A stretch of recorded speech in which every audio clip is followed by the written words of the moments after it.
Before you ask me, yes, this painting is on the ceiling and this is a new studio.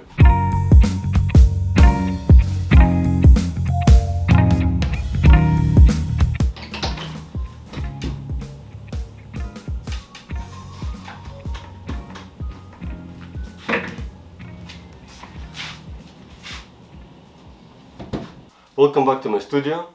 Yes, it is a new studio, but you've seen it once before in this video.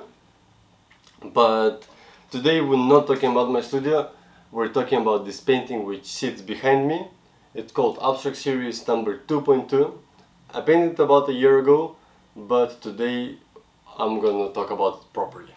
So the main two things I want to talk about today is the general overview of the series and what I'm trying to achieve with it. And the second one is the difference of textures and comparison of matte and gloss within the painting itself, because it's quite an important question when painting.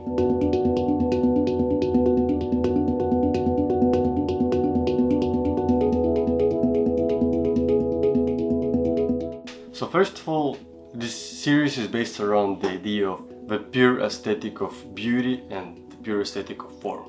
I'm not trying to create a specific meaning or to create a message which I was trying to convey. No, it was purely to make a beautiful picture. And the second meaning of this painting is to develop my art practice, because as an artist I constantly have to be pushing my boundaries beyond its limits I've established before, and it's quite useful to sometimes look at the painting just as a painting and just as a, not as a practice or as an exercise, but as a project of how you can push your art beyond it.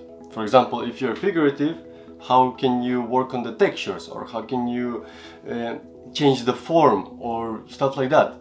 And with abstract is, specifically in my practice, is what else can I do with the form? How else can I present it to make it more powerful, to make it more intense to look at? Because I want my art to strike the emotions, and I wanted to strike the emotions visually first of all, because painting is a visual creative art. So unlike in the previous series, I broke down these 4 paintings in the series in 3 main elements. First one is a background, second one is these abstract shapes and forms, and the third one is the expressive line of the work. And that's where the difference between the textures comes in. It's more not as much as of textures as much as the gloss of paint.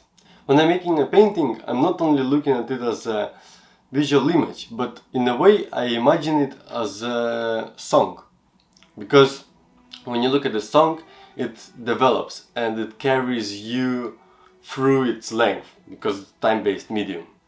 And the painting is supposed to carry your eye through the area of the canvas, and it has to suck you in as a viewer. How you do that? First of all is the composition and the detail and all of that, which I'm going to talk about in other videos, or I've talked about already. One of the very important aspects is actually the difference of appearance of paint. So what I mean, for example, in this painting the background is more matte, whereas the forms and the lines, they are more satin slash glossy. I wouldn't call them glossy, but they have a little bit of that gloss. And when you compare the difference between the matte and the gloss in a single shape, then there is some sort of music happening. For example, when the introduction of the song turns into build-up and turns into drop. So for example, imagine this part of the canvas is going in, and then something interesting happens at this point where the background meets the foreground, and then it's explodes, and that's essentially the difference of textures. And also the line. The line is also slightly different. I made it, I wouldn't call it impasto, but I would call it more as a thicker and glossier paint, because line and the texture of line is different from the texture of background and the texture of foreground. And then I have 3 different elements playing out from each other in this one single painting, and they sort of support each other, and they don't make a painting as a one simple boring, not boring, but as a uniform surface. I want the painting to be more exciting. Because for example, if you look at the, let's say, the Minecraft map, the map which is completely flat, it's gonna be less exciting than a map which has terrain. Same with the painting. The painting has to have terrain. If you're a painter yourself and you haven't thought about it before, maybe it's a good idea to think about it, because when I realized it and I started paying attention, I felt like my paintings became slightly more interesting. And you always wanna, like, there is no one single trick which is gonna make your painting like amazing just by that single trick. There are many ways how you can make your painting a bit more exciting, and this is one of those ways. If you wanna hear more about my journey, you can listen to my previous videos, because I talk about details like that. Also, I wanna say that I have prints coming out. One of those prints is this specific painting behind me.